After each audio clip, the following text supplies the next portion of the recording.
University of Pittsburgh, they were doing a study where they were taking the scalps of 5-month-old aborted babies and they were grafting them onto lab rats and lab mice to see how much longer they could keep them growing for. And you can actually see the photographs in the published study of little baby scalps grafted onto the backs of lab rats, growing little baby hairs. Those would have been the little hairs growing on the heads of little infants in Pittsburgh if they hadn't been killed by abortion and then stitched onto lab rats for experimentation.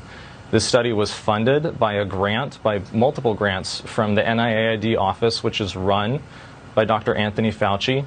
And when I was undercover, Planned Parenthood abortion providers told me that they were the ones who were supplying the aborted baby body parts for experiments at the University of Pittsburgh.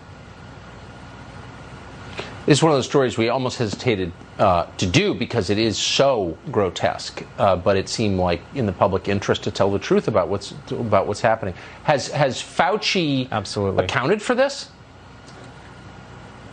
No, and Dr. Anthony Fauci owns every bit of this study because as the head of, and owns every bit of this issue because as the head of the NIAID office, the buck stops with him in terms of how those grants are spent, whether they're being monitored and made sure that they're ethically and legally and just compliant as far as good stewardship of taxpayer money.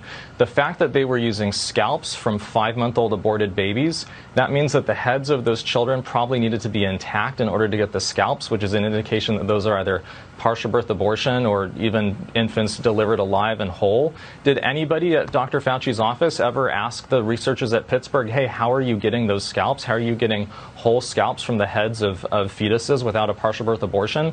I think that Dr. Fauci should be brought in front of the Senate or in front of the United States Congress and ask those questions directly about what his office did to make sure that these grants and that these barbaric experiments were in compliance with all the applicable federal laws and regulations for those federal taxpayer grants.